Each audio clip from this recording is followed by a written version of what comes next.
Hey everyone, welcome back. I'm TKA Brew. If you're looking to dominate in the new game mode Juggernaut, then look no further. I have some strategies, tips, and things you probably didn't even know you could do inside of it, so stay tuned.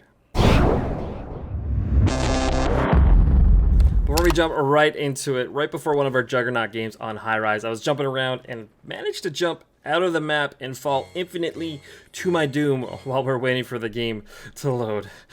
The first thing I want you guys to know is the biggest mistake I've seen lots of Juggernaut players make. As the Juggernaut, you can pick up the armament boxes. Inside them, you also get buffs, so don't just run past them. If you have a chance to pick one up, grab it. It can give you an extra 100 health or 100 health back. It can do a 30% speed boost or a 40% damage boost to you. So the boxes that the humans can pick up are also good for you. So don't skimp on picking one up if you can. Don't go out of your way. You move too slow to try to go get them all. But if you're near one, pick one up because it stops the humans from picking them up and they get some pretty cool stuff out of them as well. So make sure pick up an armament box if you are near it. Now, I've noticed that there are two main strategies for the Juggernaut. One, camping, and the other one, run and gun.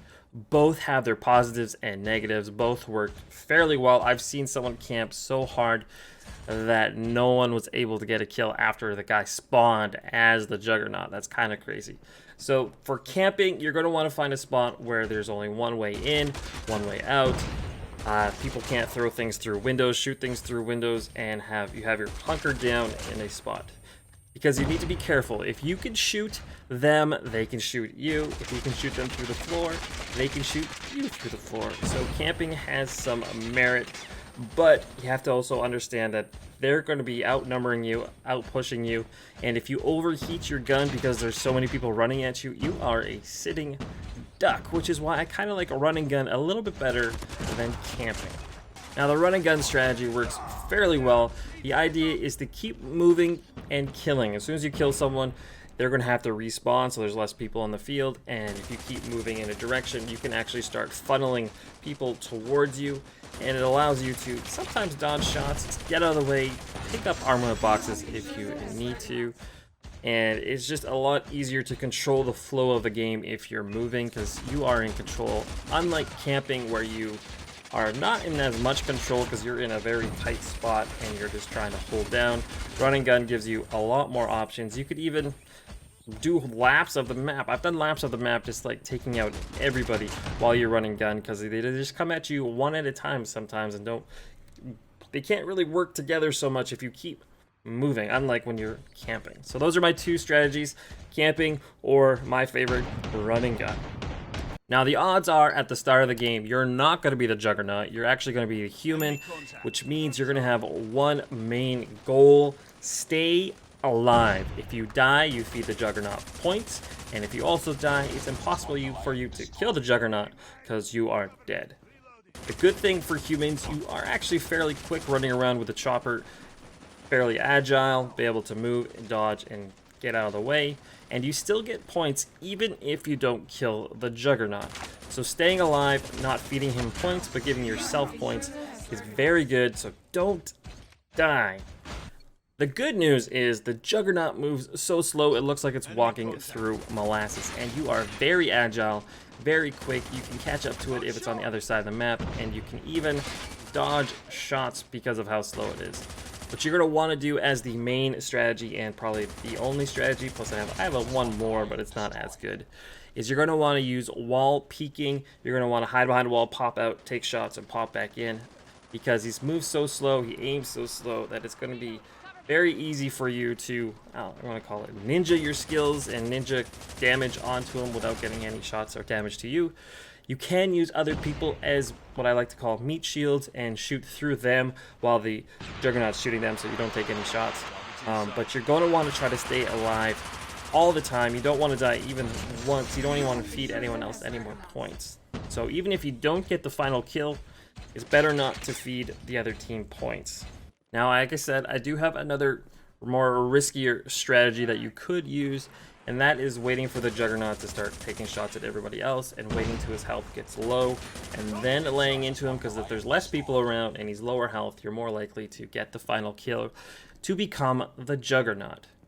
but you need to make sure that you're always getting points and you don't die is the main things you need to work at.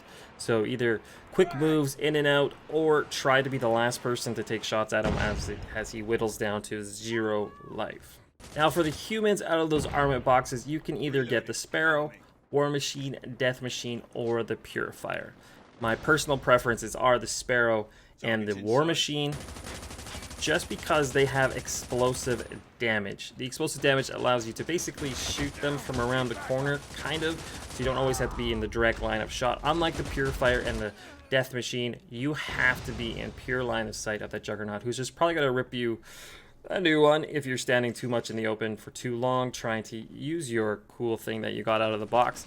So if you pull the Purifier or the War Machine, you're going to have to also use the peeking method. But if you pull out the Sparrow or the War Machine, you're definitely going to be able to pop them from around the corners. You're able to find and hit them if they're hiding and camping a lot easier. So those are the two you're going to want to look for the most. That is everything you're going to need to know how to play Juggernaut. How to play the Juggernaut, how to play as humans, what you get out of the armor boxes, and strategies to use both should help you dominate or outplay your opponents, at least inside the game, to get every edge and every possible win that you can. Don't forget, on July 25th, I'll be doing a charity live stream on Trovo TV. We'll be raising money for BC's Children's Hospital. During that stream, sometime during it, it's going to be a random gift card giveaway for one lucky viewer to win a gift card, either for iTunes or their App Store. Just because I like you guys and I want to give something back to you guys for everything you've given back to me. So you can either use it to buy the Battle Pass, or you can use it to buy the Brawl Pass if you do Brawl Stars, or you could use it for whatever you want. But that's going to be yours, one lucky person, some random time during our charity stream. So you're going to want to come out, check out the charity stream on Trovo.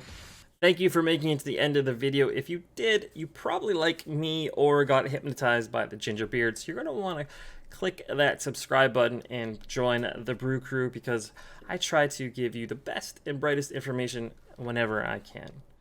Make sure you guys have a great rest of the day, and I'll catch you guys later. Bye.